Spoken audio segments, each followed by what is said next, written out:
Hello there.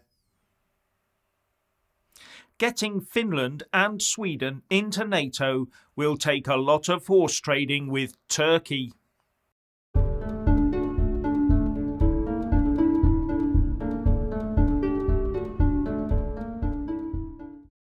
It takes a unanimous yes vote from all 30 NATO countries to allow Finland and Sweden into the defence club. But one member state, Turkey, is not happy, and its president, Tayyip Erdogan, says he will block it. Traditionally, Sweden and Finland, being unwilling to prod the Russian bear, have been neutral players where defence is concerned. But President Putin's recent actions in Ukraine have forced a rethink on their part, or, as some would still argue, NATO and the West have been very successful in their push to advance their armies towards Russia.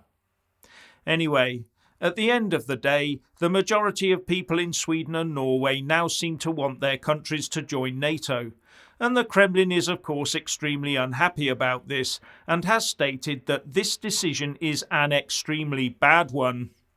And there has been talk of Moscow deploying tactical nuclear weapons to the border it shares with Finland. Sweden does not have a direct border with Russia. Now, Russia has a 20,000 kilometre border, and it shares borders with 14 countries.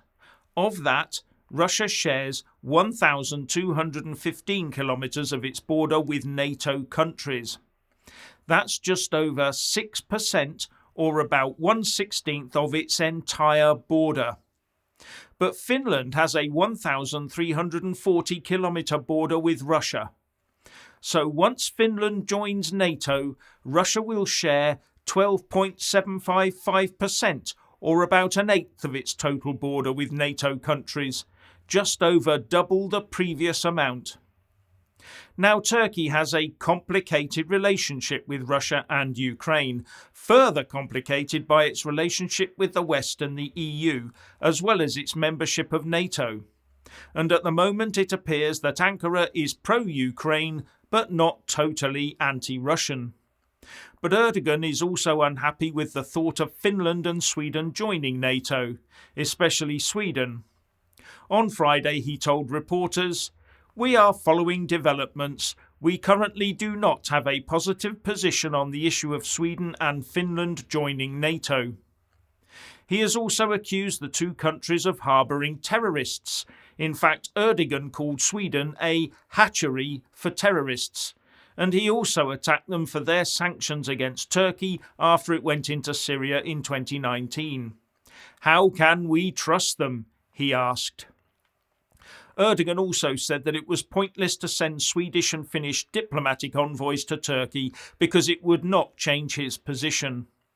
And he added that Finland and Sweden had refused to hand over Turkish citizens accused of an attempted coup in Turkey in 2016.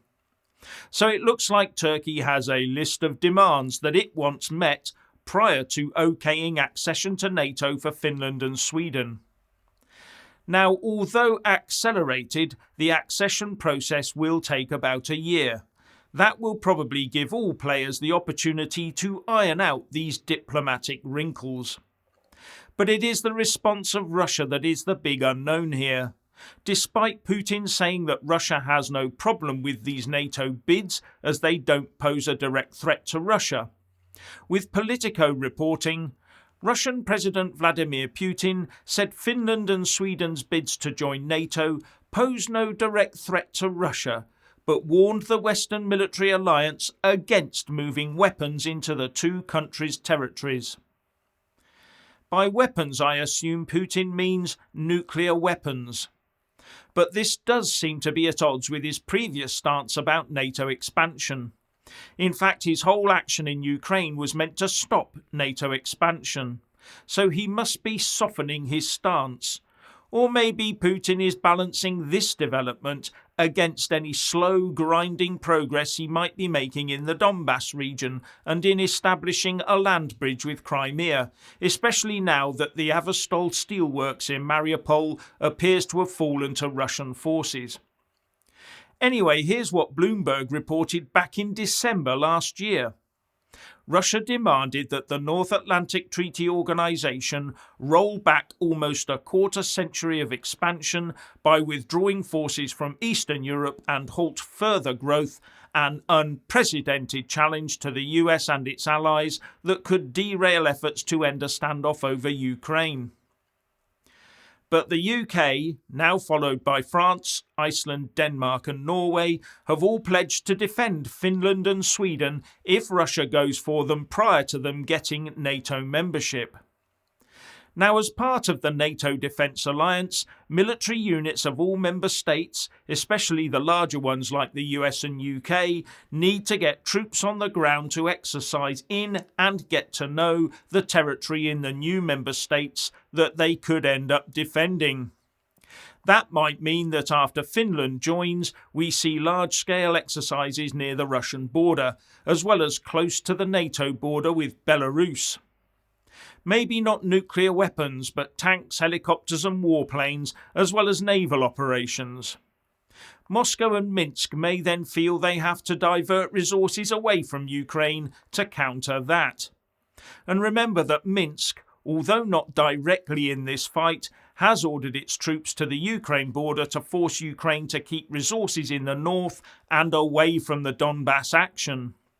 So NATO could start exercises that result in freeing up Zelensky's troops for a campaign in the Donbass and even in Crimea. Who knows?